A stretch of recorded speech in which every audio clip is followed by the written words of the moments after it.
ओम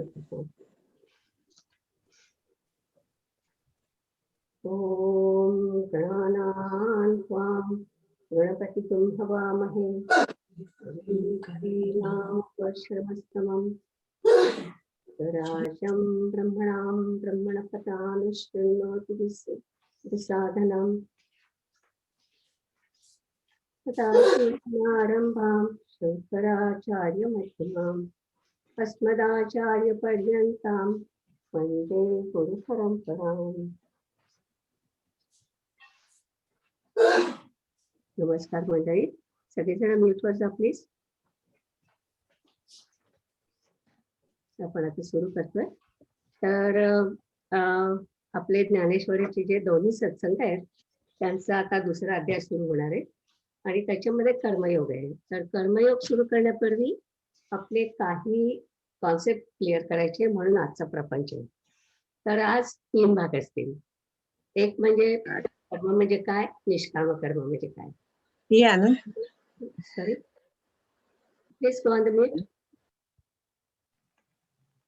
आणि दुसरा भाग म्हणजे आणखी काही व्याख्यान, जसं मी आता म्हटलं तसं ब्रह्म आत्मा वगैरे.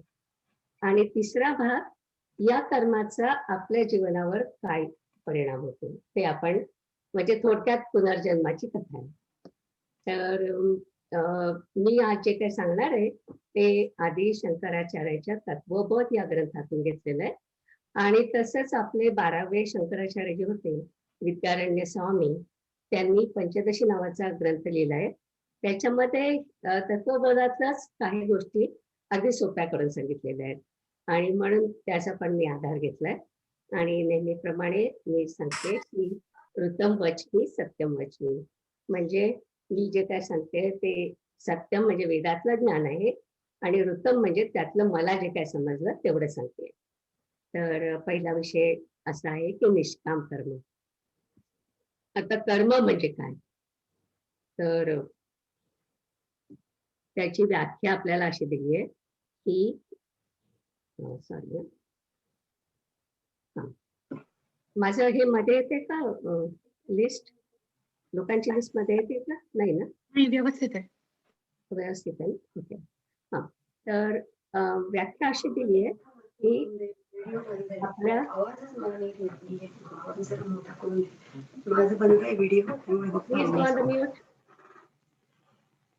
कुठे गेलाय कोण आहे ते, इथे असायचं ना पूर्वीकडे.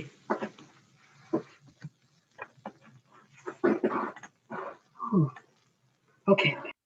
निलिमाताई तुम्हीच सगळ्यांना म्यूट करता का?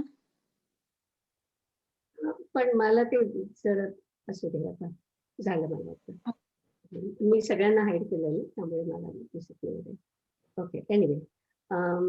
तर आपण कर्माची व्याख्या अशी केली आहे की आपल्या मानस, कायिक आणि वाचिक ज्या काय क्रिया असतात ती प्रत्येक कृती म्हणजे कर्म, अशी व्याख्या आहे. तर मानस म्हणजे काय, तर आपल्या डोक्यात जे विचार असतात ते. कायिक म्हणजे ज्या काय आपण हातापायाने क्रिया करतो त्या. आणि वाचिक म्हणजे जे काय बोलतो ते. तर या सगळ्या क्रिया कृती म्हणजे कर्म. आणि कर्म फल म्हणजे काय, तर आपण जी काय प्रत्येक कृती करतो फक्त शारीरिक गरजेचे कर्म सोडून त्याला प्रत्येकाला 2 प्रकारचे फल असतात. एक म्हणजे दृष्ट फल आणि एक म्हणजे अदृष्ट फल, म्हणजे त्याचे 2 परिणाम असतात. आता दृष्ट फल म्हणजे काय, जे काय तुम्हाला अपेक्षित आहे किंवा जे काय दिसू शकतं. उदाहरणार्थ तुम्हाला मागच्या सेशनचा गोषवारा लिहायला सांगितला, तर तो गोषवारा कागदावर म्हटला की ते झालं दृष्ट फल. पण त्याचं अदृष्ट फल असं आहे की तुम्हाला त्याच्यापासून पुण्य मिळणार आहे. तर ते पुण्य जे मिळतं ते अदृष्ट फल झालं. आणि दुसरं म्हणजे वाईट उदाहरण असं द्यायचं की समजा कोणी चोरी केली तर त्याला दबोलं जे काय मिळेल किंवा तो जो काय जेलमध्ये जाईल ते झालं दृष्ट फल. आणि त्याला पाप लागणार आहे ते झालं अदृष्ट फल. तर अशा प्रकारची 2 फळं प्रत्येक कृतीमध्ये, प्रत्येक कर्मामध्ये आपल्याला मिळतात. आणि आता आपण जेव्हा शिकतो ना तेव्हा आपल्याला म्हणजे आपण जेव्हा लहान असतो, दुसरं सांगते. सतीश थत्तेने हा प्रश्न विचारला होता की विचारांना पाप पुण्य मिळतं का? म्हणजे चांगले विचार असले तर पुण्य मिळतं का आणि वाईट विचार असले तर पाप होतं का? तर त्याचं उत्तर आहे मिळतं, पण कृती इतकं जास्त मिळत नाही. तर जास्त पुण्य किंवा जास्त पाप आपल्या नुसत्या विचारांनी मिळत नाही. आणि म्हणून मला त्यांना असं सांगायचं होतं की विचार हा सुद्धा ही सुद्धा मानस कर्म आहे आणि म्हणून त्याचं सुद्धा फळ मिळेल. आणि वाचिक कर्म आपण समजा मंत्र म्हटले तर मंत्र किंवा श्लोक एक म्हटले. विचारू का निलिमा शेवटी मी सतीश बोलतोय. तुम्ही माझा आता प्रश्न सांग उत्तर दिलं. हा हा नंतर विचारू का आत्ताच विचारलं नंतर चालेल? थोडं क्लॅरिफिकेशन. शेवटी घेऊया. शेवटी घेऊया पुन्हा प्रश्न. हा, तर माझा प्रश्न असा होता की मानसिक जे विचार येतात, कधी कधी आपल्याला ते कॉन्शियसली कळत सुद्धा नाही. फॉर एक्झाम्पल आपण काहीतरी न्यूज ऐकतोय आणि ट्रम्पने काहीतरी वेडेपणा केला, तो करायचा बरेच वेडेपणा आणि मनामध्ये भयंकर राग यायचा त्याचा. आता ही मानसिक क्रिया आहे का काय? ते आपण आणि नंतर बोलू. चांगला प्रश्न आहे, खूप चांगला प्रश्न. तुमचा हाही प्रश्न खूप चांगला होता. विचारांना पाप पुण्य मिळतं का? आणि त्या प्रश्नासाठी मला पुन्हा जाऊन काही ग्रंथ बघायला लागले. कारण तसं म्हटलं तर विचार म्हणजे मानस क्रिया, म्हणजे त्याला दृष्ट आणि अदृष्ट दोन्ही फळं असतात. कारण त्याच्याबद्दल मी शोध घेतला तर त्याचं उत्तर आहे मिळतं. त्याच्यावर येत नाहीये. झूम आहे का? झूम आहे. म्यूट विजयाताई. ते बंद कर. अरे इकडेच लावायचं. बंद कर. ओके, आता आपण प्रश्न सगळे शेवटी घेऊया. तर कारण मला बरंच कव्हर करायचं आहे आज, आणि किंवा मग आपल्या क्लासमध्ये आपण प्रश्नाचे उत्तर देईन. नक्की देईन, पण मी कधी प्रश्नाची उत्तर सोडत नाही अनलेस मलाच माहिती नसेल तर. मग मी शोधून सांगते. तर आपण कर्म करतो. मग आता निष्काम कर्म म्हणजे काय? तर मला खरं म्हणजे हा कॉन्सेप्ट मी गुरुकुलम मध्ये गीता शिकेपर्यंत कळला नव्हता. आता आपल्याला छोटेपणी शाळेत वगैरे सुद्धा आपण शिकतो कर्मण्येव अधिकारस्ते मा फलेषु कदाचन, आणि याचा अर्थ म्हणजे फळाची इच्छा करू नये, असंच आपल्याला सगळेजण अर्थ सांगतात. आणि तेव्हा पटायचं नाही, कारण की मी जर का अभ्यास केला तर त्याची फळाची इच्छा न धरता मी कसा करेन, आणि मग कशासाठी करायचं? जर का आपल्याला फळाची इच्छाच नसेल तर कशासाठी अभ्यास करायचा, राईट? तर हे आपलं कॉन्सेप्ट असतो. पण मग त्याचं स्वामी दयानंद सरस्वतींनी खूप छान स्पष्टीकरण दिलंय. ते म्हटलंय की या श्लोकामध्ये इच्छा हा शब्द नाही आहे. कर्मावर तुझा अधिकार आहे पण फलावर नाही. कारण प्रत्येक कर्मावरती 3 शक्ती किंवा 3 फोर्सेस असतात. एक असतो आध्यात्मिक. ओके, खाली मी लिहिलंय. एक असतो आध्यात्मिक. आध्यात्मिक म्हणजे आधी आत्मिक, आपण जे काय करतो ते. म्हणजे जसा मी अभ्यास केला ही माझी क्रिया झाली, तो आध्यात्मिक. आधी भौतिक म्हणजे आजूबाजूच्या परिस्थितीवर घडतं ते. आणि आधी दैविक म्हणजे जे काय कोणाच्याच हातात नसतं, असं दैवी संकट. आता समजा उदाहरणार्थ की मुलं मागच्या वर्षी बिचारी शाळेत जात होती, खूप अभ्यास केला होता, चांगले मार्क मिळणार होते, पण परीक्षाच कॅन्सल झाल्या. तर कोणाचं काही त्याला इलाज नाही. ते झालं आधी दैविक. किंवा वीजच पडली किंवा काहीतरी आगच लागली, असे जे मोठे आहेत त्यांना आधी दैविक म्हणतात. आधी भौतिक म्हणजे समजा मुलगा शाळेत झाला, निघाला आणि रस्त्यात ऍक्सिडेंट झाला आणि त्यामुळे तो अर्धा पाऊण तास तिथे अडकून पडला, परीक्षेला जायला उशीर झाला. तर ही अशी जी भोवतालच्या परिस्थितीवर अवलंबून असतात त्याला आधी भौतिक म्हणतात. आणि आधी दैविक सांगितलं, आधी भौतिक आणि आध्यात्मिक, असे 3 फोर्सेस असतात. मग आता जर प्रत्येक कर्मावरती 3 फोर्सेस आहे म्हणजे फक्त 33% गोष्टी तुमच्या हातात आहेत. मग तुमच्या प्रयत्न जे काय तुमचे आहेत त्याच्या यशावरती तुमचा 100% अधिकार कसा असेल, म्हणजे फळ मिळायची 100% खात्री कशी देता येईल. फक्त एक भाग तुमच्या हातात आहे. म्हणून दुसरे जे भाग आहेत आधी भौतिक आणि आधी दैविक, त्याच्यासाठी आपण ईश्वराची प्रार्थना करायची. आणि आपलं जे 33% काम आहे ते सुद्धा बिगारबाजी असं करायचं नाही. आपल्या गीतेमध्ये सांगितलंय योग कर्मसु कौशल्यम. म्हणजे जे काय तुम्ही कराल काम ते अत्यंत कुशलतेने करायचं आणि मग बाकी ईश्वराच्या हातात आहे. म्हणून ईश्वरार्पण बुद्धीने कर्म करायचं आणि जे काय चांगलं किंवा वाईट फळ मिळेल ते प्रसाद बुद्धीने घ्यायचं. आता याचा सविस्तर आपण त्या ओव्या वाचताना बघूच. आणखी इथे एक महत्वाचा मुद्दा आहे. समजा तुम्ही काही केलं तर तुम्ही काही एखादं काम केलं आणि त्याच्यात तुम्हाला अपयश आलं, तर ते अपयश आल्यानंतर त्याचा शांतपणे विचार करायचा आणि विचार करायचा की याच्यात आपलं काय चुकलं, आणि ते जर का तुम्ही बघितलं आणि त्याच्यापासून जर का तुम्ही शिकला की अरे हो असं नको होतं करायला, असं करायला पाहिजे होतं, तर तो प्रयत्न अगदीच वाया जाणार नाही. तर माझे गुरु म्हणायचे की तुम्हाला जर शिक्षणाचा असा फायदा झाला तर त्या अपयशाला अपयश पण म्हणू नये. आणि आता मी तुम्हाला जे काय सांगितलं की ती ॲटिट्यूड की आपल्या हातात फक्त 33%च आहे. दुसरी गोष्ट म्हणजे योगक कर्म सुकौशल्यम, आणि तिसरी गोष्ट म्हणजे ईश्वरावर पण बुद्धीने काम करायचं आणि जे काय बरं वाईट फळ मिळेल ते प्रसाद बुद्धीने घ्यायचं. या 3 गोष्टी. आणि चौथा मुद्दा म्हणजे जर का अपयश मिळालं तर ह्या सगळ्याला कर्मयोग म्हणतात. तर आपण आता जे काही शिकणार आहे दुसऱ्या तिसऱ्या चौथ्या अध्यायात ते आपण हे सगळं कव्हर करणार आहे की कर्म म्हणजे काय, कर्मयोग म्हणजे काय, निष्काम कर्म म्हणजे काय. तर याचे सगळ्या डेफिनेशन आता आपण पाहिजे. आता याच्या आपण एका कर्माचं बघितलं की अदृष्ट फळ आणि दृष्ट फळ. आता आपण दिवसभर काहीतरी कर्म करत असतो, आपल्या आयुष्यात आपण इतकी कर्म करतो, मग त्या सगळ्या अदृष्ट फळाचं काय होतं, त्याचा आपल्या आयुष्यावर काय परिणाम होतो ते आपण आता पाहणार आहे. त्याच्या आधी काही आपण व्याख्या पाहणार आहे. तर मी बरेचदा बोलते की उपनिषदामध्ये जी पंचलाईन असते त्याला महावाक्य म्हणतात. तर त्यातलं एक आपल्याला फेमस महावाक्य माहित आहे, अहम ब्रह्मास्मी. यजुर्वेदातील बृहदारण्यक उपनिषदातलं हे वाक्य. त्याचा अर्थ आहे मी ब्रह्म आहे. आणि गुरु सांगतात तत्त्वम असि, म्हणजे ते जे काय ब्रह्मतत्व आहे ते तूच आहे. गुरुनी आपल्याला सांगायचं ते तत्व तू आहे आणि आपण म्हणायचं मी ब्रह्म आहे. तर त्याच्यावरून मला आमच्या स्वामीजींचा एक विनोद आठवला. स्वामीजींनी सांगितलेला विनोद आहे, मी काय म्हणजे हे केलेला नाही, प्रत्यक्ष बघितलेला नाही. त्यांच्याकडे एक गृहस्थ यायचे, रोज क्लासमध्ये बसायचे आणि खूप आनंदात असायचे, अगदी नुसते डोलत असायचे. तर क्लास नंतर स्वामीजींनी त्याला विचारलं की तुम्हाला अगदी आत्मज्ञान प्राप्त झाल्यासारखे दिसतात, तुम्हाला हा कोर्स आवडतोय का?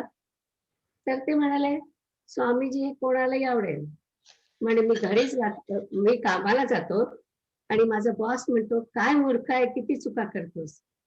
आणि मी घरी जातो, बायको म्हणते पालकांना म्हटलं तर मेथी घेऊन आलात, तुम्हाला काहीच कसं कळत नाही. आणि मी इथे येतो, नुसतं मी शांत बसतो आणि तुम्ही मला सांगता मी ब्रह्म आहे. तुम्हाला इतकं बरं वाटतं की आपण ब्रह्म आहे. तर अशा प्रकारे त्या माणसाने सांगितलं. पण मग आपले असे मिसकॉन्सेप्ट असू नये, म्हणून आपण आता ब्रह्म म्हणजे काय आणि आत्मा म्हणजे काय आणि ब्रह्म आपण आहोत म्हणजे नक्की काय ते आपण आता बघूया. तर पुढची स्लाइड करते. या सगळ्या व्याख्या आपल्या तत्वबोधामध्ये.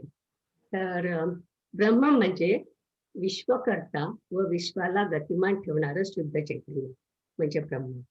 ते निर्गुण निराकार असतं आणि पूर्ण विश्वाला व्यापून उरतं ते तत्व. आणि मी उपनिषदाचं जेव्हा बोलले होते तेव्हा सांगितलं होतं की सत्यम ज्ञानम अनंतम ब्रह्म असं एक महावाक्य आहे. आणि हे लक्षात ठेवायचं, ब्रह्म म्हणजे ब्रह्मदेव नाही, इथे ब्रह्म म्हणजे ब्रह्म चैतन्य, शुद्ध चैतन्य. तर शुद्ध चैतन्य म्हणजे काय, इट्स लाईक अन एनर्जी. आपली सगळी बॉडी आहे पण त्याच्यात जर आत्मा नसेल, ब्रह्म नसेल तर मग ते काय चालणार नाही.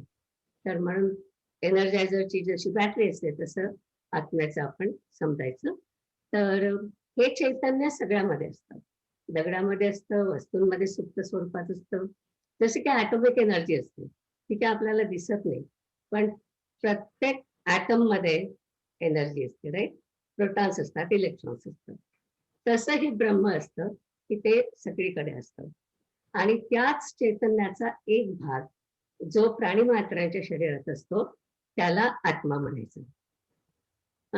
आणि आता मी त्याच्या खाली तत्वबोधातील ऍक्च्युअल व्याख्या दिली आहे.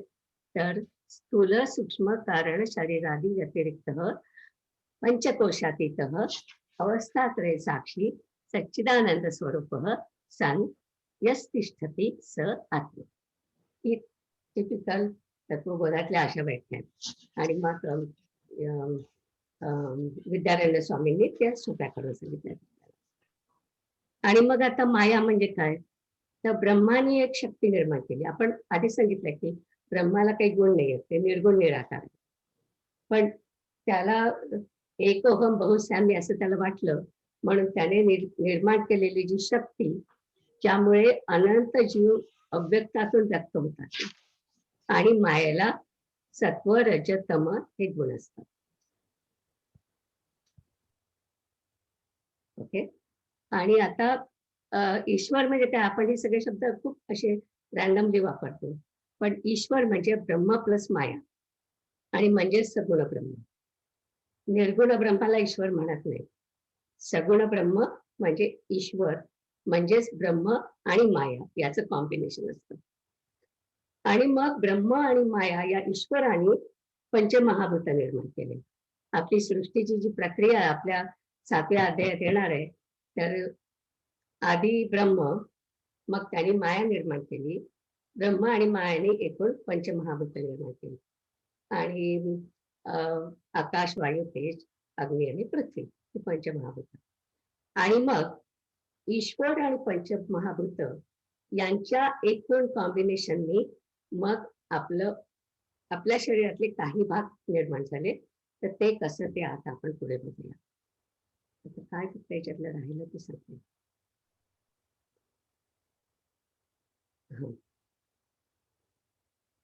तर मी तुम्हाला म्हटलं की आत्मा म्हणजे शुद्ध चैतन्याचा प्राणी मात्रात असणारा एक भाग.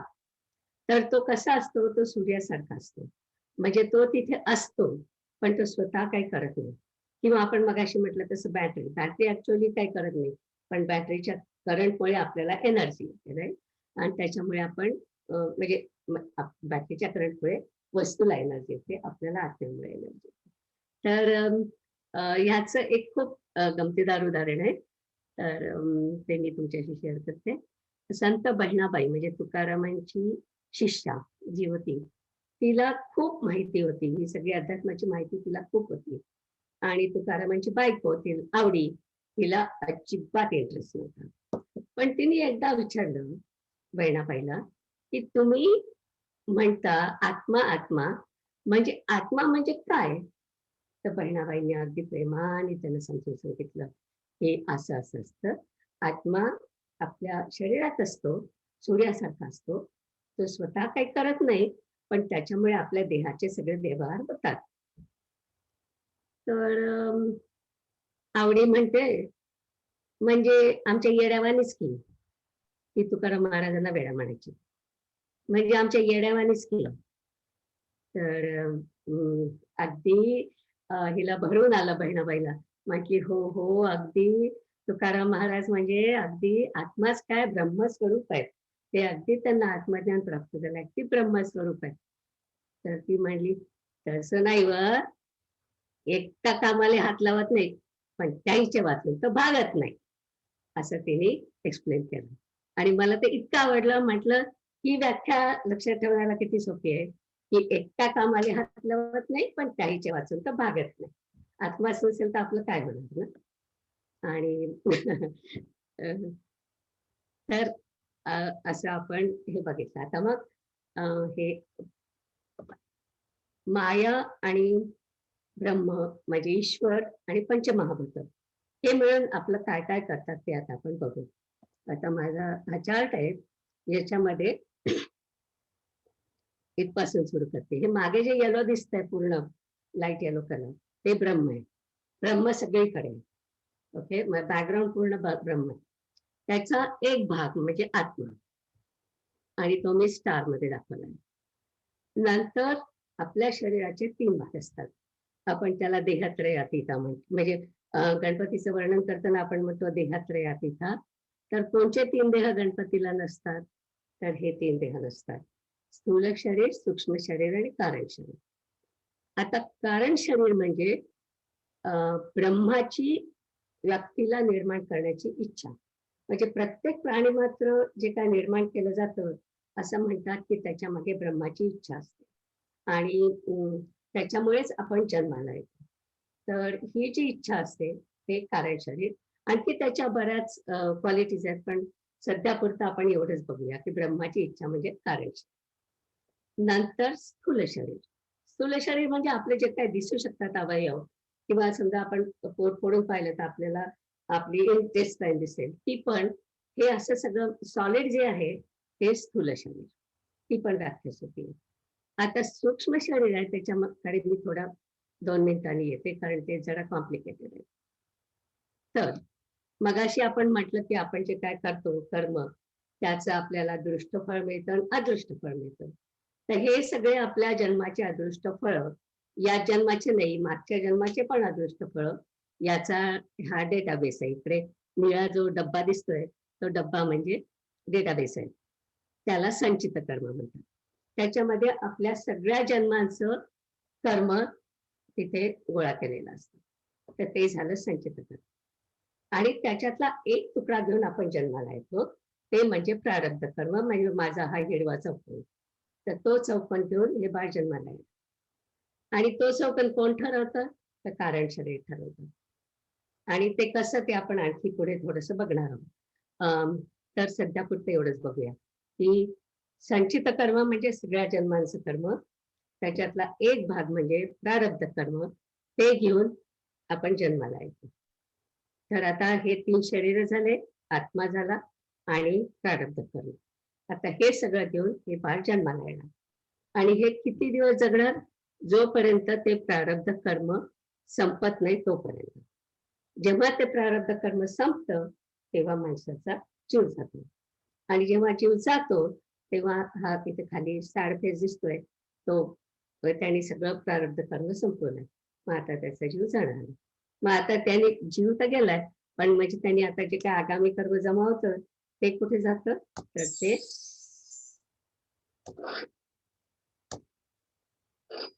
पुन्हा डेटाबेस मध्ये डिपॉझिट होतं. तर अशी ही सायकल आहे. आता आपण डिटेल्स मध्ये बघूया.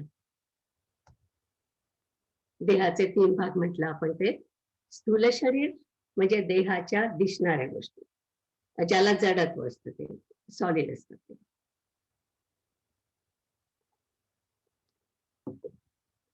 आता सूक्ष्म शरीर. सूक्ष्म शरीर म्हणजे न दिसणाऱ्या गोष्टी. कशा? तर आपले 5 ज्ञानेंद्रिय आहेत. ज्ञानेंद्रिय म्हणजे आपण आपली दृष्टी किंवा आपल्याला ऐकू येतं ती शक्ती, हे सगळे ज्ञानेंद्रिय आहेत.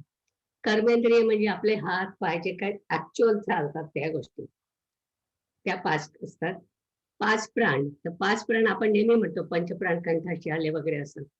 तर ते 5 प्राण कुठले? तर एक प्राण म्हणजे आपली रेस्पिरेटरी सिस्टम. दुसरा प्राण म्हणजे त्याला अपान म्हणतात, तर तो म्हणजे आपली एक्सक्रिशन सिस्टम. समान म्हणजे आपली डायजेशन सिस्टीम. व्यान म्हणजे सर्क्युलेशन सिस्टीम. उदान म्हणजे थिंकिंग ॲबिलिटी. आणि प्राण, अपान, समान, व्यान आणि उदान असे 5 प्राण. आणि त्याच्यामध्ये मन आणि बुद्धी. मन आणि बुद्धी सुद्धा आपल्याला दिसत नाही, म्हणून त्यांना सूक्ष्म शरीरात घातलं. आणि कारण शरीर मग असे सांगितलं की ब्रह्माची जी इच्छा आहे ती ब्रह्माची इच्छा म्हणजे कारण शरीर. आणि हा एक ईश्वरी योजनेचा भाग असतो, युनिव्हर्सल ऑर्डरचा. आणि ईश्वर आणि पंचमहाभूत मिळून सूक्ष्म देह आणि स्थूल देह तयार करतात आणि त्याला पंचीकरण म्हणतात. आता तुम्ही म्हणाल आम्ही तर आईवडिलांकडून जन्माला आलो, ईश्वर आणि पंचमहाभूतांनी काय केलं? नाही, तसं नाही आहे. हा प्रश्न यंग मुलं खूप विचारतात, म्हणून सांगून ठेवते. आईवडिलांकडून आपण जन्माला येतो, पण आईवडिलांना हे थोडेच माहित आहे की नाक कुठे लावायचं आणि डोळे कुठे लावायचे. हे सगळं तर ईश्वराचीच करणी आहे ना, की कुठे कुठे काय काय ठेवायचं आणि कसं काय तयार करायचं, ही सगळी ईश्वराचीच कृपा आहे. तर म्हणून त्याला पंचीकरण ईश्वराने केलं असं म्हणतात. आता आपण म्हणतो की जीव आला किंवा जीव गेला, तर जीव म्हणजे काय मग? तर जीव म्हणजे आत्मा प्लस मन आणि बुद्धी आणि प्लस कारण शरीर, ते तर नेहमीच असणार आहे, ते कारण शरीर. आणि हे कारण शरीर काय करतं की आपल्या सगळ्या जन्माचा जो काय हिशोब असेल तो सारखा हिशोब ते ठेवत असतं. म्हणजे आता माझ्या निलिमा कुलकर्णीचे जेवढे काय जन्म होते तेवढ्या सगळ्याचं एक कारण शरीर असतं आणि ते कारण शरीर कायम राहतं आणि ते सगळ्याचा हिशोब ठेवतं. ओके. आणि आता खाली सॉरी सॉरी वरती करायला गेले. हा, तर आता म्हणजे याच्यामध्ये आपण पॉइंट्स असे केले की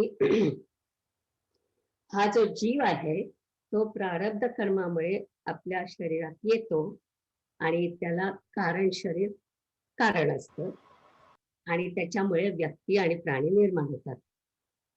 प्रारब्ध कर्म संपेपर्यंत आपलं आयुष्य असतं आणि आपण जे या जन्मात पाप पुण्य करतो ते आगामी कर्मात जमा होतं.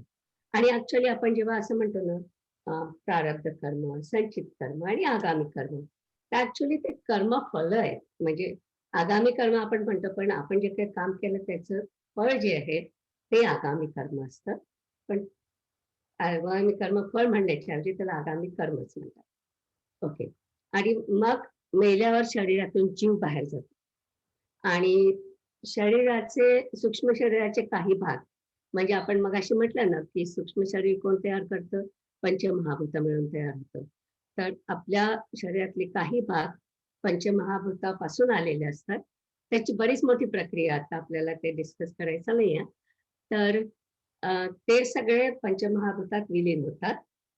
पण मन आणि बुद्धी, आणि बुद्धीला पण दोन भाग आहेत, मेधा आणि प्रज्ञा. मेधा म्हणजे आपली जी मेमरी आहे त्याला मेधा म्हणतात आणि प्रज्ञा म्हणजे आपली सतत विवेक बुद्धी जी आहे ती. त्या मेधा आणि प्रज्ञा या कारण शरीराबरोबर बाहेर पडतात आणि म्हणून जेव्हा आपला दुसरा जन्म येतो तेव्हा हे मन, बुद्धी आणि कारण शरीर हे एकत्र पुन्हा दुसऱ्या जन्मामध्ये जातात आणि आत्मा परमात्म्यात विलीन होतो. तर आत्मा परमात्म्यात विलीन होतं याचं उदाहरण कसं? तर मी एकदा बोलले होते तुमच्याशी की घटाकाश आपण म्हणतो तसं. घट म्हणजे मातीचा घडा. समजा या खोलीत हवा आहे आणि या खोलीत मी एक मातीचा घडा आणून ठेवला, त्या घड्यात पण हवा आहे आणि मग ती हवा, समजा ते मडकं फुटलं तर ती हवा कुठे जाते? ती या हवेत मिसळून जाते. तसं आत्म्याचं आणि ब्रह्माचं रिलेशन आहे की जेव्हा जीव जातो तेव्हा तो आत्मा ब्रह्मात विलीन होतो आणि समजा आपण दुसरा एक भांड तिथे आणून ठेवलं त्या खोलीमध्ये, तर त्याच्यामध्ये पुन्हा हवा येते.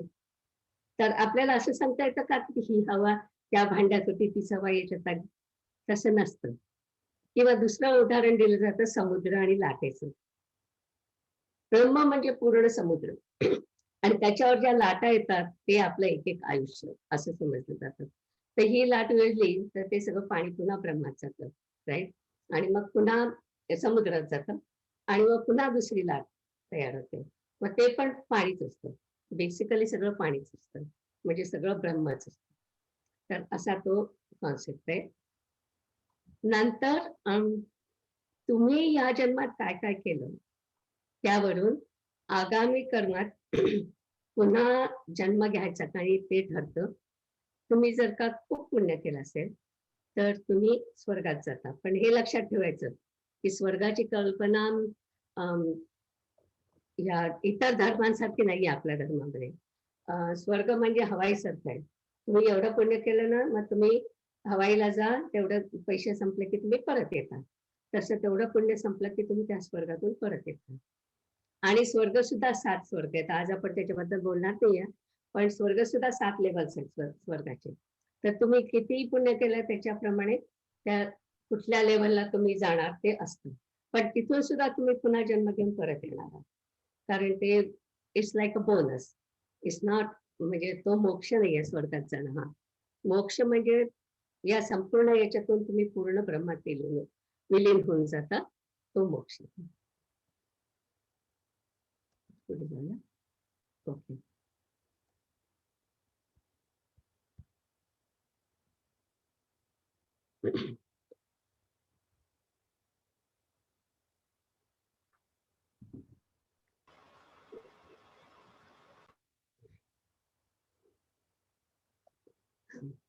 तर इथे आपण आता बघूया पुन्हा. मी मगाशी म्हटलं तसं सूक्ष्म शरीर आणि स्थूल शरीर हे ईश्वर आणि माया, ईश्वर आणि पंचमहाभूत यांच्यापासून हे दोन तयार होतात. कारण शरीर डिसाइड करतं की ओके आता हा जीव जन्माला घालायचा किंवा नाही घालायचा, याला स्वर्गात पाठवायचं, तेच कारण शरीर डिसाइड करतं. आणि मग ते संचित कर्मामधला एक चंक घेतं, आणखीन तो चंक ओके हा आता प्रारब्ध कर्म झाला. आणि त्या प्रारब्ध कर्मात किती चांगलं आणि किती वाईट आहे याच्यावरती या जन्मातलं आपलं आयुष्य असतं. समजा सगळंच आपल्याला त्या प्रारब्ध कर्मात चांगलं मिळालं तर सगळं चांगलंच होतं. म्हणून कधी कधी आपल्याला प्रश्न पडतो ना की या माणसाने एवढा पापी माणूस आहे तरी पण हा कशी आनंदात राहतोय, असं का? कारण त्याच्या प्रारब्ध कर्मामुळे तो आनंदात राहतो. आणि कधी कधी विचार खूप अगदी सत्वशील लोक असतात आणि त्यांना खूप सफर व्हावं लागतं. आणि ते का? तर ते आपल्या प्रारब्ध कर्मामुळे. प्रारब्ध कर्मात तुम्ही जे काही घेऊन येतात त्याच्यावर अवलंबून आहे. आणि प्रारब्ध कर्म बदलता येतं का? तर उत्तर आहे हो. आणि त्याच्यासाठी पण मला बरं शोधावं लागलं. तर महर्षी अरविंद जे आहेत त्यांनी सांगितलंय की प्रारब्ध कर्म हे बदलता येतं. आणि कशामुळे बदलता येतं? तर 4 गोष्टी त्यांनी सांगितल्या. एक म्हणजे गुरुची कृपा झाली तर, दुसरं म्हणजे ईश्वराची कृपा झाली तर, आणि तिसरं आणि चौथं कारण मी आता 1-2 मिनिटात सांगते. ही सायकल पूर्ण करू आणि मग मी सांगते. तर ओके. तर हे घेतलं, सूक्ष्म शरीर झालं, स्थूल शरीर झालं, कारण शरीर झालं आणि प्रारब्ध कर्मातून आत्मा आला आणि बेबी कन्सीव्ह झाली. कन्सेप्शनच्या वेळी हे सगळं होतं असं समजलं जातं. एका उपदेशरामध्ये त्यांनी खूप डिटेल सांगितले याच्याबद्दल. म्हणजे अगदी पुरुषाच्या शरीरात जेव्हा बीज निर्माण होतात तेव्हापासूनच्या गोष्टी सगळ्या सांगितल्यात. पण बेसिकली कॉन्सेप्शनच्या वेळी जन्म झाला असं समजलं जातं. म्हणजे हे जे दाखवलं मी तुम्हाला इथे. ओके. आता ते प्रारब्ध कर्म त्याच्या हातात आणि ते समजा संपलं काय झालं. I will come back to this.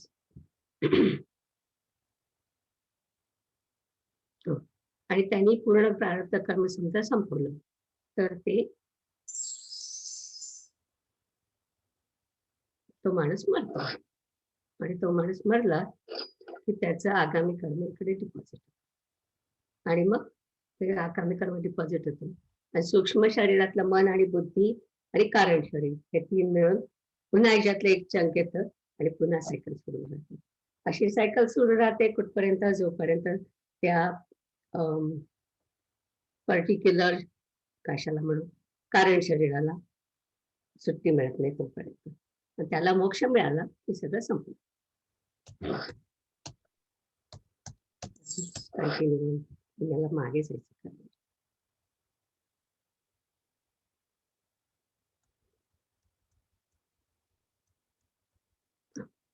आता मगाशी मी म्हटलं तुम्हाला आणखी काही गोष्टींनी आपल्याला प्रारब्ध कर्म कमी करता येतं. तर त्याच्यामध्ये त्यांनी एक सांगितलं की आपले नित्य कर्म रोज आपण करायला पाहिजे. आणि नित्य कर्म म्हणजे काय? तर आपल्या आयुष्यामध्ये आपल्याला 5 यज्ञ रोज करायला पाहिजे. 5 यज्ञ असे की एक म्हणजे ब्रह्मयज्ञ म्हणजे वेदांचा अभ्यास किंवा आपल्या स्क्रिप्चर्सचा अभ्यास. दुसरं म्हणजे देवयज्ञ म्हणजे पूजा अर्चा वगैरे जे काय आपण करतो कर्मकांड. आणि हे कर्मकांड म्हणजे ऍक्च्युअल पूजा करायला पाहिजे असं नाही. मानस पूजा सुद्धा देवयज्ञाचा भाग समजला जातो.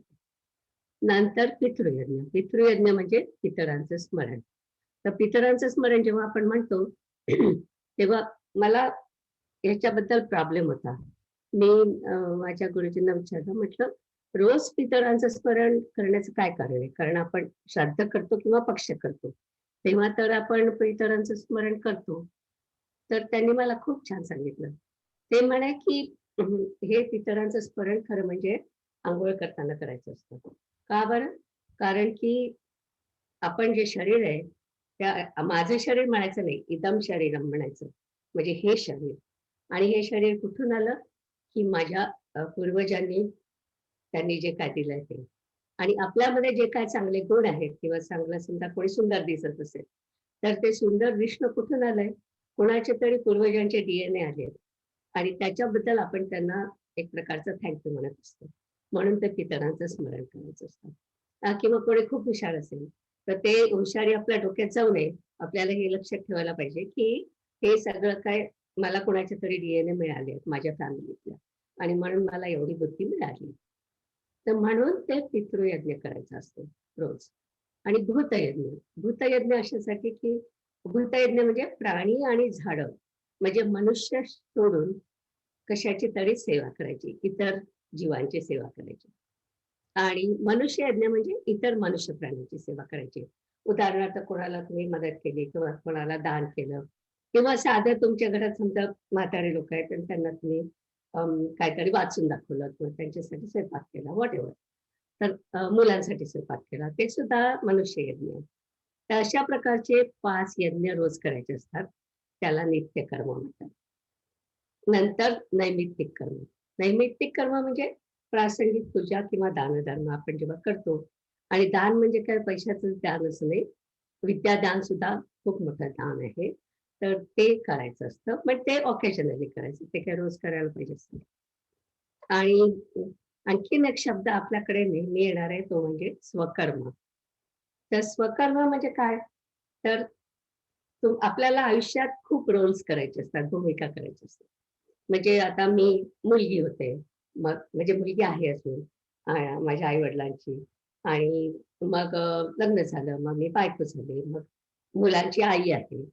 हे सगळे रोल करताना अम, त्या त्या भूमिकेसाठी ज्या आवश्यक गोष्टी आहेत, त्या सगळ्या आवश्यक गोष्टी करायच्या, ते म्हणजे स्वकर्म. आणि या गोष्टी वर्णावरती आणि वर्णाश्रमावरती असतात. आश्रम म्हणजे काय? आपल्याला माहिती आहे 4 आश्रम आहेत. ब्रह्मचारी आश्रम, नंतर गृहस्थाश्रम आणि वानप्रस्थाश्रम आणि संन्यासाश्रम. बाय द वे, आपल्यापैकी ज्या लोक 50च्या वर आहे, त्यांना आम्हाला हे सांगायचंय की वानप्रस्थाच्या आश्रमामध्ये आपल्याला आपण जे काही समाजाकडून घेतलं ते परत द्यायचं असतं. म्हणजे आपण शिकलो तर आपल्याकडे ज्या काही विद्या असतील त्या आपण समाजामध्ये द्यायच्या असतात. आपण जे काही पैसे मिळवले असतील त्याच्यातला काही भाग आपण समाजाला द्यायचा असतो. तर वानप्रस्थ आश्रमामधला हे आपलं कर्तव्य आहे की आपल्याला जे काय आपण घेतलंय ते परत द्यायला पाहिजे. 50मध्ये वानप्रस्थ आश्रम सुरू होतो. काही लोकांना वाटतं म्हातारे लोक वानप्रस्थ आश्रमाला जातात, तसं नाहीये. एक 2 तपाचा एक एक आश्रम असतो आणि एक तप म्हणजे 12 वर्ष. म्हणजे आता तुम्ही हिशोब करा, 24व्या वर्षी गृहस्थाश्रम सुरू होतो आणि मग 48व्या वर्षी बेसिकली वानप्रस्थाश्रम सुरू होतो. पण ढोबळमानाने आपण 50 म्हणूया, 50व्या वर्षी. तर त्याच्यामध्ये आपण परत द्यायचं असतं. आणि ते सगळं करताना योगक कर्मसु कौशल्यम हे लक्षात ठेवायचं की जे काय आपण काम करू ते कौशल्य पूर्ण करायचं, बिगार भरायचे नाही त्याच्यामध्ये. आणि ते स्वकर्म. आणि कृष्ण स्वकर्म आणि स्वधर्म याच्यावरती आता पुढचे सगळे अध्याय बोलणार आहे. तर ते आपण बरेच वेळा बघणार आहे, पण त्याचा अर्थ काय त्याच्या डेफिनेशन्स मला आज सांगायचे होते. बरं, खालचं आपण निष्काम कर्म आधी ऑलरेडी पाहिलंय की फळावर आपला अधिकार नाही हे जाणून घ्यायचं. कर्मावर आपला अधिकार असतो पण फळावर नसतो. आणि मग त्या 3 शक्तीने ज्या सांगितल्या त्या हा गीतेचा मूलभूत उपदेश आहे. नंतर संचित कर्म म्हणजे आपण सांगितलं की सगळ्या जन्माच्या पापपुण्याचं संग्रहण. प्रारब्ध कर्म म्हणजे संचिताचा एक जो तुकडा आपण घेऊन जन्माला येतो तो. आणि वाईट प्रारब्ध त्याच्याबद्दल आपण बोललो. आगामी कर्म त्याच्याबद्दल आपण बोललो. हा, आणखीन एक महत्वाची गोष्ट, आता ज्ञानेश्वर महाराजांसारखे जे लोक असतात ज्यांना आत्मानुभव असतो त्यांचं काय होतं, तर जेव्हा त्यांना आत्मानुभवाचा अनुभव येतो त्यावेळेस त्यांचं संचित कर्माचा बँक बॅलन्स 0 होतो. म्हणजे तो डेटाबेसचा डब्बा दाखवला ना तो पूर्ण रिकामा होतो. पण प्रारब्ध कर्म त्यांनी ऑलरेडी घेतलाय की आता ते संपेपर्यंत त्यांना जगायला पाहिजे. पण त्याच्यात सुद्धा जर का त्यांची गुरुकृपा असेल तर त्यांना त्यांचं प्रारब्ध कर्म संपलेलं नसलं तरी त्यांना समाधी घेता येते आणि आपलं आयुष्य संपवता येतं. तर आणि त्यांचं जे आगामी कर्म असतं, आगामी कर्म तर होणारच ना, म्हणजे आणि हे बिचारे सगळे आत्मानुभवी लोक ते काय करणार, ते सगळं चांगलंच काम करणार आहे, म्हणजे त्यांना ते पुण्य मिळत राहतं. पण ते पुण्य त्या संचिताच्या डब्यात जात नाही, तर ते पुण्य त्यांच्या भोवती जे काही लोक असतात त्यांच्यामध्ये वाटलं जातं. तर म्हणून लोक म्हणतात की संतांच्या भोवती राहायला पाहिजे, म्हणजे संतांची जर का कृपा झाली तर त्यांचं पुण्य थोडस आपल्याला पण मिळेल, त्यांच्या आगामी कर्मातलं पुण्य. तर अशा प्रकारे म्हणून मग जे काय जीवनमुक्त असतात त्यांना काहीही कर्माची बाधा होत नाही आणि म्हणून मग ते जे काय कर्म करतात त्याला अकर्म म्हणतात, कारण त्याच्यापासून त्यांना पाप किंवा पुण्य असं काहीही मिळत नाही, म्हणून त्यांना अकर्म म्हणतात. ओके, आता काय, ओके, पुन्हा ते झालं. सॉरी, मी पुढे मागे गेले म्हणून ते पुन्हा पुन्हा येते.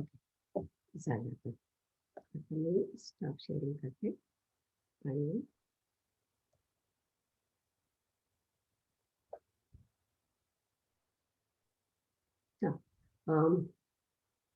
प्रारब्ध कमी करायचं आपण म्हटलं ना, तर त्याच्यामध्ये आपल्याला वाल्मिकीचं उदाहरण देता येईल. तो वाल्याचा वाल्मिकी झाला, म्हणजे त्याचं आधी प्रारब्ध वाईट होतं पण त्याला ते सगळं करायला लागलं.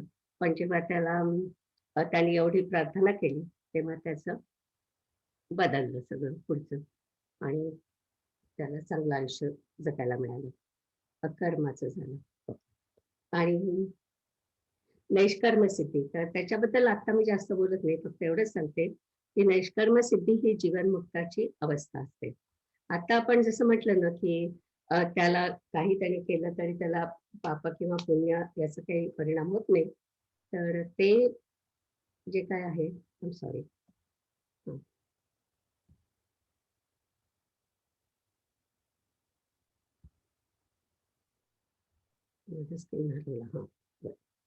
तर ते जे काय आहे त्याला नैष्कर्म सिद्धी म्हणतात. आणि कधीतरी मग आपण पुढे त्याच्यामध्ये डिटेलमध्ये बोलूया. तर असे आपण खूप हेवी ड्युटी आज शिकलोय. थोडस ते म्हणजे सिंकिंग व्हायला थोडा वेळ लागेल, पण मला एवढं सगळं क्लासमध्ये करायचं नव्हतं आणि मग म्हटलं याच्यासाठी आपण वेगळा वेळ देऊया म्हणून आज केलं. तर आता कोणाचे काही प्रश्न असले तर आणि मला उत्तर देता आले तर, नाहीतर मग मी शोधून देईन.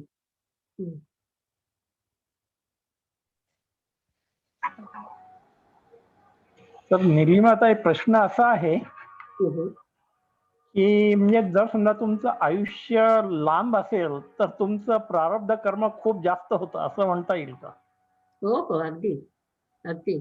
आणि समजा अगदी थोडंसंच प्रारब्ध कर्म उरलं असेल तर मग त्या बेबी जन्माला येते. कधी कधी ते आपल्याला वाटतं ना की अरे हे एवढंच बेबी कसं गेलं, त्याने त्या बिचाऱ्याने काहीच केलं नाही आयुष्यात अजून, पण ते एवढंच प्रारब्ध केलं देतात म्हणून ते तेवढंच आयुष्य असतं त्यांचं.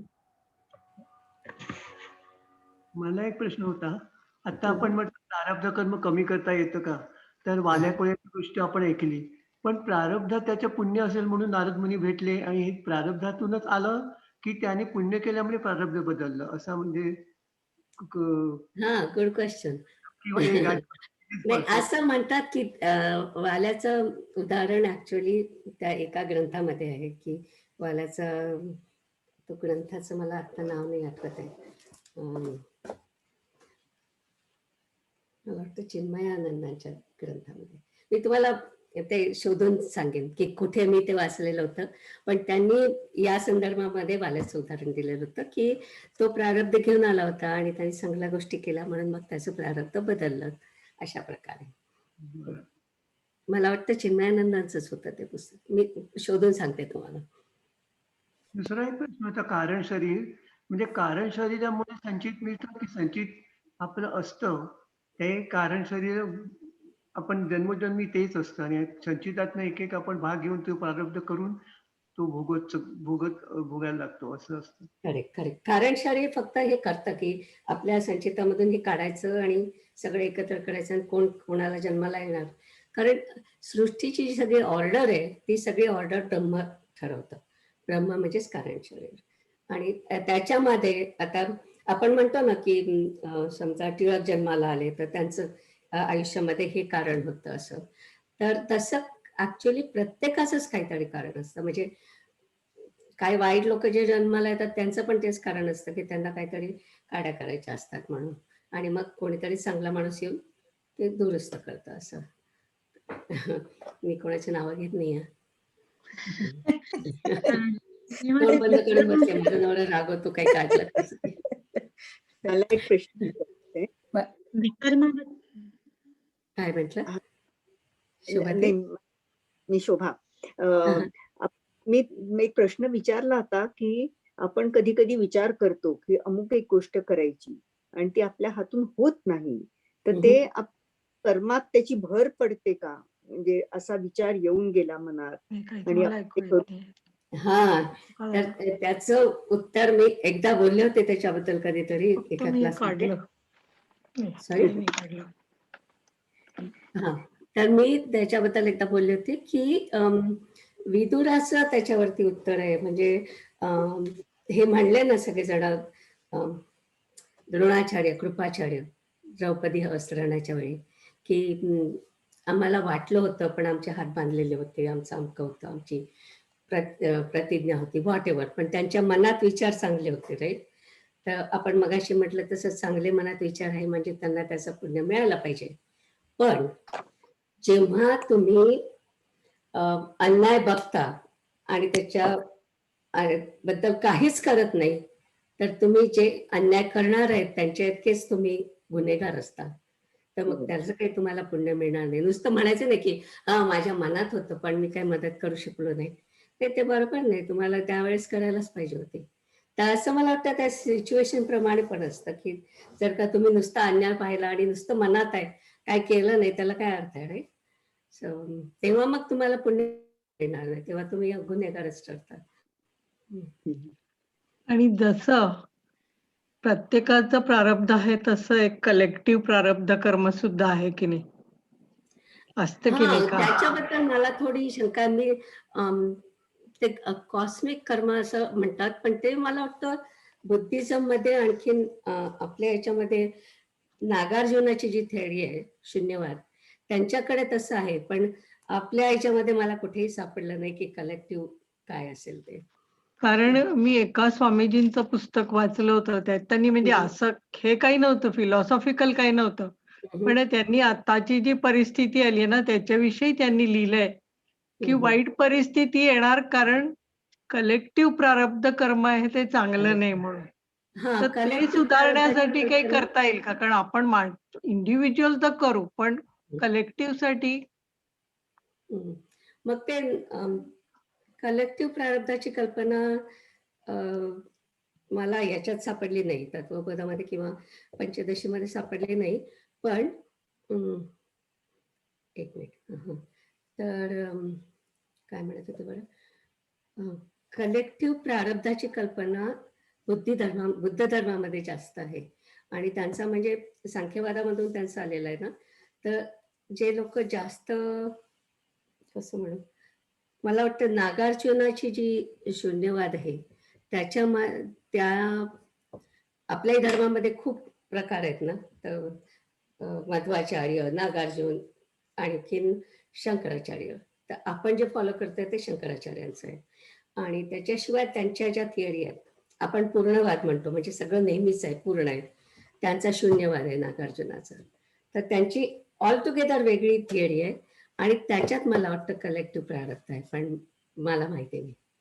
I don't know about it. मला एक त्याचं सुचलं, एखादा विमान अपघात होऊन सगळे लोक एका वेळेला मरतात, तर काही लोक असं म्हणतात की अरे यांचं कलेक्टिव्ह प्रारब्ध कर्म होत, कलेक्टिव्ह कर्म होतं. शक्य आहे, त्याच्या अर्थ काय म्हणताय? शक्य आहे. हं. आणि आता आपण कोणीतरी एकत्र इथे अभ्यास प्रश्न, कलेक्टिव्ह प्रारब्ध कर्मच आहे. हो ना. मला इथे काहीतरी प्रश्न आहे. Medha means memory, that way Pragya means what? Pragya म्हणजे सद्विवेक बुद्धी. आपले जे विचार करायचे विवेक बुद्धी आहे ती म्हणजे प्रज्ञा. अच्छा, मग ऋतंबरा प्रज्ञा असं म्हणतात, त्याचा अर्थ काय असतो? काय ते? ऋतंबरा प्रज्ञा, ऋतंबरा प्रज्ञा. उत्तम बरं. माहिती आहे. प्रज्ञेला असं विशेषण देतात, ऋतंबरा प्रज्ञा. अच्छा, मी शोधून सांगते, मला नाही माहिती. हम्म. आणि पण विचारायचं होतं, जीवात्मा आपण- म्हणजे काय? काय ते? जीवात्मा, जीवात्मा असं म्हणतात, मग म्हणजे काय? जीव आणि आत्मा. ऍक्च्युअली जीव म्हणजेच आत्मा आणि सूक्ष्म शरीर. तर जीवात्मा का म्हणतात मला माहित नाही. हे बघा, मी सांगू का ऋतंबरा प्रज्ञा म्हणजे काय असतं? सांगा. प्रकाश लोते. अगदी जरूर. ऋतंबरा प्रज्ञा ही पातंजल योगात त्यांनी डिस्कस हा. केली. हा, हा. आणि ती प्रज्ञा म्हणजे तुमची जी बुद्धी असते, तू म्हणाली ना बुद्धी, त्या बुद्धीचा एका लेव्हलला, समाधीच्या एका डीपेस्ट लेव्हलला त्याचं जे मॉडिफिकेशन होतं त्याला ऋतंबरा प्रज्ञा म्हटलं आहे. हो, आणि ओके. हा, तुम्ही जर पातंजल योगातला तो भाग वाचला विभूती पारामध्ये, ते त्याचं सुंदर वर्णन केलेलं आहे कुर्डटकरांनी. जरूर वाचा तुम्ही तो. तुम्हाला कशात आहे, कशात आहे? ऋतंबरा प्रज्ञा पातंजली योगामध्ये ऍक्च्युअली पातंजली योगात. आता प्रकाशचं सांगते, आता ते पतंजली योगसूत्र वाचतायत आणि एक दिवस त्यांचं ते संपलं की मी एक दिवस त्यांना त्याच्याबद्दल बोलायला सांगणार आहे. तर कारण मी अजून वाचलेलं नाही थँक्यू, थँक्यू. जरूर जरूर. पण हे तुम्ही ऋतंबरा प्रज्ञा म्हणाले ना, हे एक्झॅक्ट डिस्क्रिप्शन आणि कुठल्या उत्क्रांतीमुळे तुम्हाला ती प्राप्त होते, ही प्रज्ञा फक्त महान योग्यांना एका विशिष्ट लेवल नंतर प्राप्त होते. This is actually modification of your normal ज्ञान, म्हणजे नॉलेज किंवा बुद्धी. अच्छा, कारण त्या ऋतंबरा देवी आहेत ना. हा, ऋतंबरा. छान बोलतात, फार छान बोलतात. विषय अंतर्गत. विकर्माबद्दल सांगाल का? कशाबद्दल? विकर्म. हा, विकर्म म्हणजे त्याचे 2 भाग आहेत आणि आपला तो 4था अध्याय आला की मी सांगते. 4थ्या अध्यायामध्ये आपण त्याच्याबद्दल बोलणार आहे. माझा दुसरा प्रश्न होता विशेष कर्म. विकर्म म्हणजे विशेष कर्म. हा, दुसरा प्रश्न होता की आपण सूक्ष्म शरीरात मनोबुद्धी 2च कंपोनेंट्स धरतो, तिथे मग काही ठिकाणी 4 धरले जातात, काही ठिकाणी 2. म्हणजे चित्त आणि अहंकार या गोष्टी सूक्ष्म शरीरात नाही धरल्या जात का? चित्त आणि अहंकार. हा, ऍक्च्युअली काही ठिकाणी मन बुद्धी हे दोन्ही चित्ताचा भाग आहे असं समजलं जातं. मन बुद्धी चित्त अहंकार याच्याऐवजी फक्त मन आणि बुद्धी एवढंच धरलं जातं. पण हे असतात कॉम्पोनंट, सगळे आपल्या अंतःकरणाचे कॉम्पोनंट्स आहेत. You're right. अजून एक प्रश्न विचारायचा आहे. काय? माया आणि अविद्या यात काय फरक आहे? काही नाही. काही नाही. माया म्हणजेच अविद्या. अच्छा. आणि मग हे पण ना, पुरुष आणि प्रकृती किंवा शिव आणि शक्ती. तर शैवायनामध्ये शिवशक्ती म्हणतात, सांख्यामध्ये पुरुष प्रकृती म्हणतात, आणि मग परा आणि अपरा प्रकृती असंही कुठेतरी आहे. तर ते सगळे तेच आहेत, ब्रह्म आणि माया.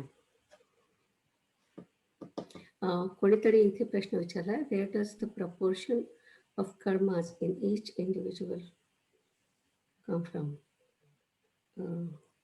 त्रिकर्मास, कुठले त्रिकर्मास म्हणताय तुम्ही?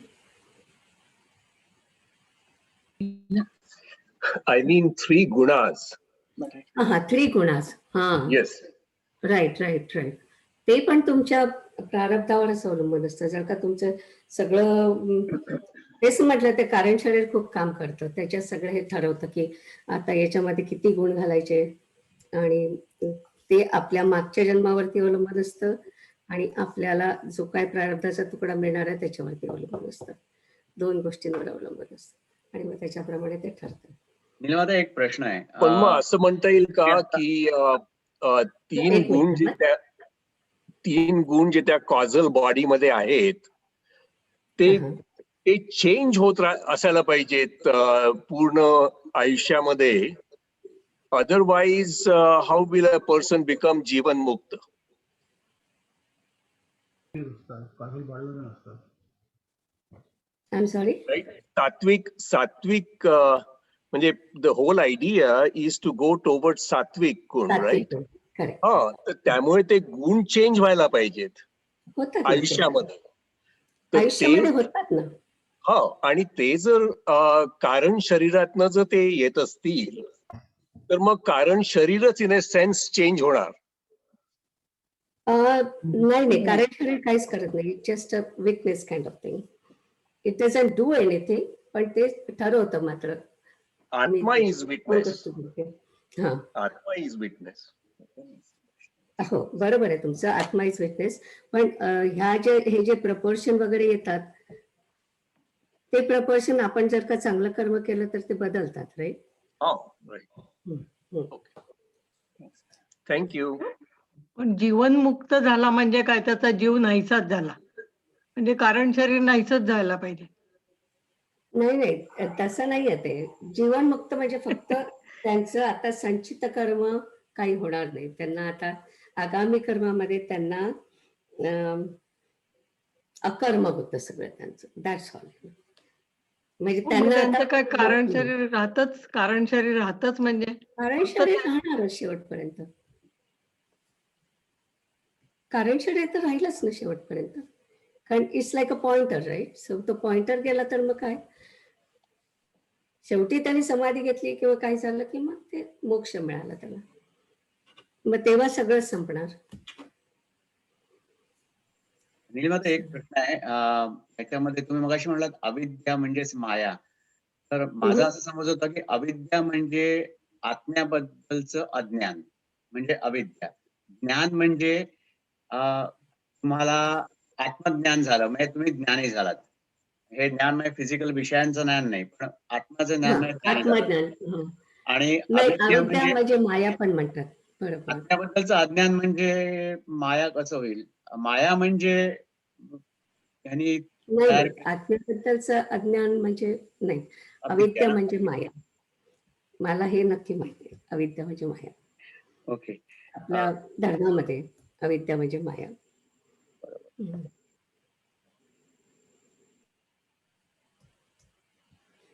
मला जे माहित नसतं ते मी माहित नाही म्हणून सांगते. मला एक प्रश्न आहे. ह्या कलेक्टिव्ह प्रारब्ध कर्माबद्दल आपल्याकडे सत्ययुग वगैरे जे काही होतं ते जर कलेक्टिव्ह आपलं आता सध्याचे काही चाललंय, आय थिंक आपण काय म्हणतात शेवटच्या स्टेजला आहोत. अनेक लोकांनी अनेक तऱ्हेने वाईट गोष्टी केल्यामुळे आपण बहुतेक कलयुगात आलोय असं मला वाटतं. What do you think about that? I don't know. I never thought about it की काय असेल हे. काय मे बी ब्रह्माची ऑर्डरची काय असेल तीच आहे मला वाटतं. कारण आपल्याकडे नेहमी 4 युग आहे म्हणतात ना, सत्ययुग, एक कलियुग आहे. बरोबर आहे. कलियुग. आणि if you look at the society in large, खूपशे लोक खूपशा गोष्टी नको त्या करतायत. ते का असं होत आहे नाही का? पण आधीच्या काळात केल्या नाही. महाभारतात काय आहे? हो, केलंय. पण आता रोज गोळीबार करतायत लोक. रोज 10-10, 15-15 लोक उगाच मारतायत. सो तिथे 14 लाख लोक मेले.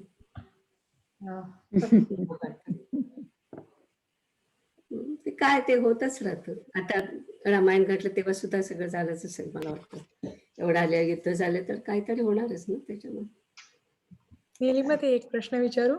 बोला. तुम्ही 7 स्वर्गांचं म्हणलात की एका स्वर्गातून दुसऱ्या स्वर्गात जातात. त्यांचे काय लेवल्स आहेत? कुठले स्वर्ग आहेत ते? भू, भुवः, स्वः, महः, तपः, जनः आणि सत्यम अशी त्यांची नाव आहेत. तर सत्य म्हणजे ब्रह्माच, ते पूर्ण शेवटचं लेवल. आणि खरं म्हणजे माझा त्याच्यावरती विश्वास नाही आहे आता, म्हणजे म्हणून मी त्याच्याबद्दल बोलत नाही. कारण की आता आपण म्हटलं की काय जातं या जगातून, काय जातं तर मन आणि बुद्धी असं सूक्ष्म शरीर जातं, राईट. मग ते सूक्ष्म शरीर जात असेल तर मग ते समजा स्वर्गात गेलं तर ते काय एन्जॉय करतं ते मला नाही माहिती. म्हणजे जर का त्याला बॉडी काही नसेल तर ते काय एन्जॉय करतं, मग त्याला काय दुसरी बॉडी मिळते तर काय मिळते त्याचं मला काही माहिती नाही, म्हणून मी त्याच्याबद्दल बोलत नाही. फक्त शेवटचं जे आहे सत्यम म्हणजे ब्रह्म जिथे राहतो ते सत्यम.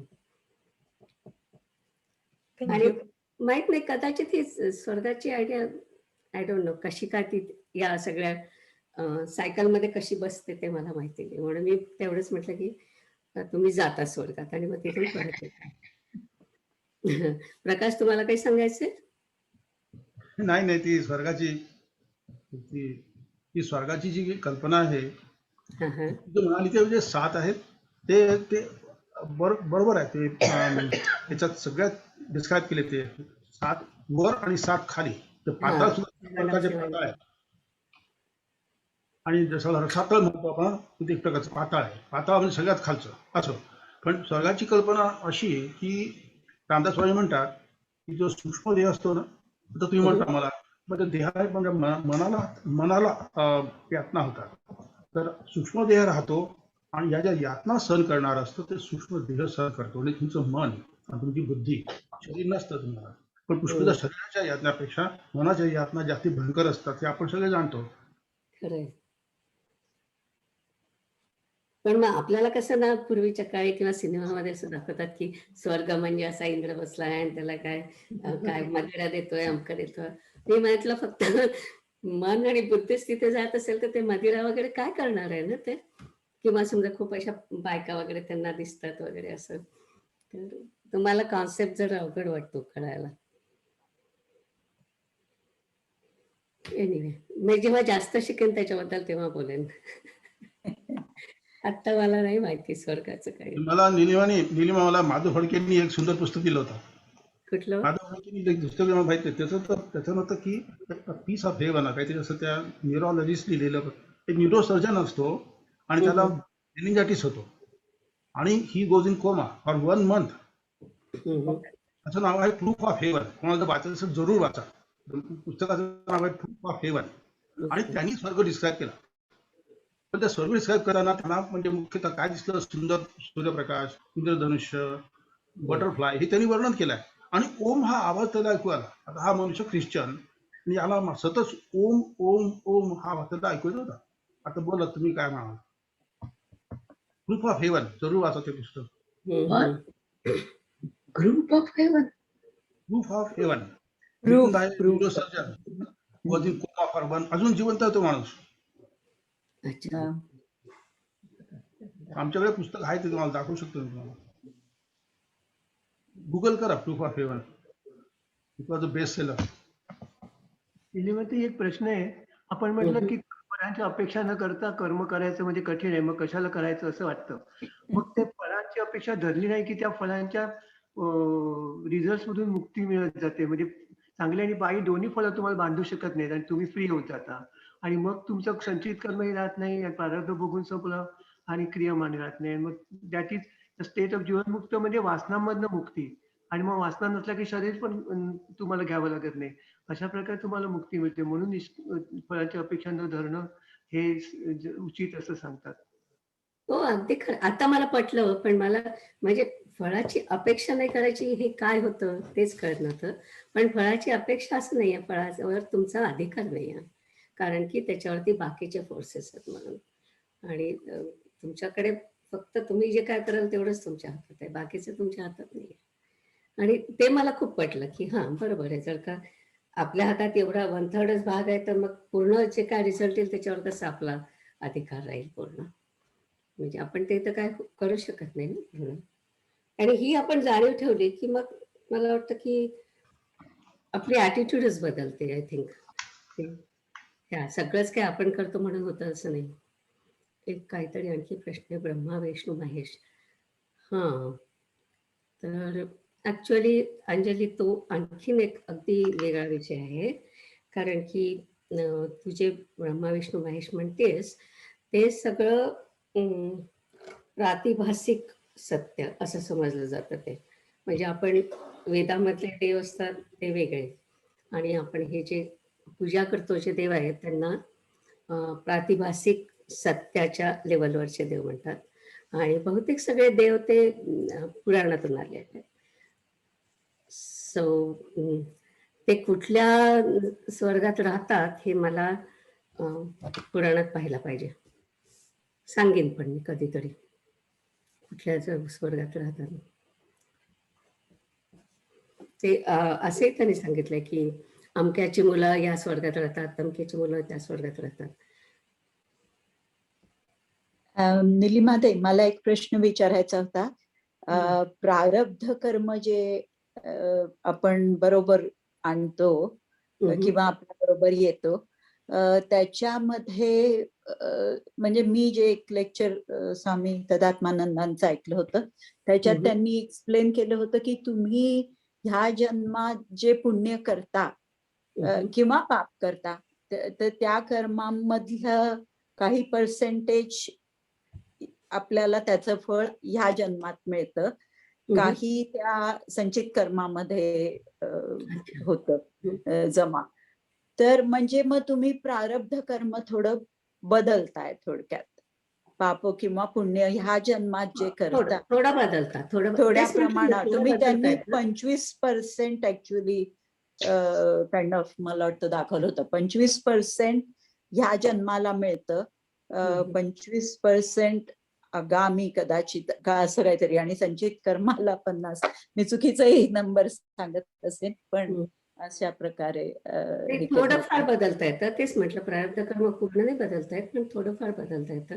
आणि त्यांनी ते सांगितलंय तसं गुरुकृपा, ईश्वर कृपा आणि कर्म जे आपण करतो नित्य कर्म नैमित्तिक कर्म याच्याने ते बदलता येतं. चला. आणि तसा ऍटिट्यूड असणं जास्ती चांगलं असं नाही वाटत का? एक प्रकारचं पॉझिटिव्ह त्याला हे राहतं ना, नाही तर मग तुम्ही असं थोडं राहतं ना. नाही म्हणजे जर का तुम्हाला काहीच बदलता येत नसेल तर मग काय उपयोग आहे चांगलं वागून पुढच्या जन्माचं कोणी पाहिलं, बरोबर आहे. आणि म्हणूनच मी म्हटलं की हो बदलता येतं पण पूर्ण नाही बदलता येत. खूप गोष्टी आपल्या हातात नसतात. मला एक प्रश्न आहे, मी वृंदा. बोला. आता तुम्ही जे नित्य कर्म आणि नैसर्गिक कर्म जे सांगितली, नैमित्तिक नैमित्तिक नित्य कर्मामध्ये देवयज्ञ याच्यात पण पूजा आहे आणि नैमित्तिक कर्मामध्ये पण प्रासंगिक पूजा, किंवा मनुष्य यज्ञामध्ये दान धर्म आणि नैमित्तिक कर्मामध्ये पण दान धर्म. मग या दोन मध्ये काय फरक आहे? नित्य म्हणजे रोज करायचं, नैमित्तिक म्हणजे कधी कधी करायचं. म्हणजे जे आपण मोठे यज्ञ वगैरे करतो, मोठे यज्ञ करतो किंवा सत्यनारायणाची पूजा केली, किंवा कधी कधी आपण असंच म्हणजे ध्यानाला बसतो आणि जास्त वेळ आपण पूजा करतो, म्हणजे नैमित्तिक. असं काही रोज करत नाही त्या गोष्टी, एक्स्ट्रा ज्या करतो आपण त्या. बरोबर. Okay, thank you. चला झालं. गुड. आता मला वाटतं थोडीशी तरी आपल्याला दुसऱ्या अध्यायाची तयारी झाली. ते एक पुस्तक आहे ना, बायोग्राफी ऑफ ऑटोग्राफी काहीतरी ऑफ अ योगी, नाही का, खूप वर्षांपूर्वी वाचलं होतं मी. त्याच्यात त्यांनी ते त्यांचे गुरु गेल्यानंतर ते त्यांच्या स्वप्नात येतात आणि मग कसं आत्म्याचं पुढे काय डेव्हलप होतं याविषयी वर्णन दिलं होतं. अच्छा. ऑटोबायोग्राफी ऑफ अ योगी असं ते पुस्तक आहे. मी विसरले ऍक्च्युली आता. खूप त्याच्यात त्यांनी डिटेल अगदी की त्यांना, कारण ते खूप दुःखी होतात की गुरु गेल्यानंतर, आणि मग ते त्यांच्या स्वप्नात येत राहतात आणि एक एक अवस्था पुढची जी आहे आत्म्याची त्याविषयी त्यांना ज्ञान देतात, असं काहीतरी आहे त्याच्यात. अच्छा, मी नाही वाचलेलं ते पुस्तक. असं सहज आठवलं. योगानंद हा विषय इतका इंटरेस्टिंग आणि इतका हे आहे.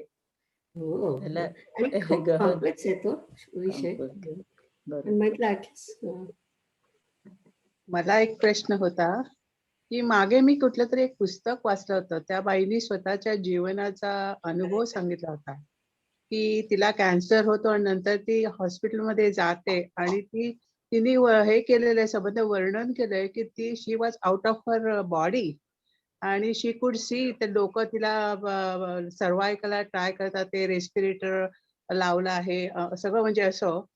आणि नंतर 2 days लेटर शी म्हणजे काय म्हणतात ना, कोमातनं बाहेर पडते, तेव्हा ती सांगते की ती दुसऱ्या ह्याच्यात गेली होती and she could see the light and she was watching her own body and how the doctors and nurses were working on her. I don't know the name. पण तिचं म्हणणं काय, तसेच काही तिला लोक पण म्हणजे भेटले आणि त्यांचं कन्व्हेन्शन झालं होतं, पण I don't remember the name of the book. Is it true? Does this happen? हे टेलिव्हिजनवर दाखवलं होतं. माहिती नाही असं. I don't know. बघितलेला तो शो. ते पुस्तक मी वाचलं. प्रूफ ऑफ हेवन जे पुस्तक आहे ना, त्याच्यात पण त्यांनी डिस्क्राईब केलं आहे. आणि मेधा खाजगीवाले जी आहे तिने लाईफ आफ्टर डेथ लिहिलेलं आहे, तर त्याच्यावर PhD केली आहे तिने. मग तेच असणार लाईफ आफ्टर डेथ. मी वाचलेलं आहे, माझ्याकडे पण आहे आता. नीता मुलजानी ना, नियर डेथ म्हणतात त्याला. पण तिने अक्षरशः म्हणजे doctors and nurses were surprise की हाऊ शी रिमेंबर्स. कारण ती शुद्धीवर आल्यानंतर ती म्हणते okay so and so you are working on me you know when I had a problem वगैरे वगैरे असं. म्हणजे डॉक्टरांची नावं घेऊन नर्सेसची नावं घेऊन तिने सगळं म्हणजे हे केलं आणि त्या लोकांना आश्चर्य वाटलं की कसं काय हिला सगळं माहिती होतं.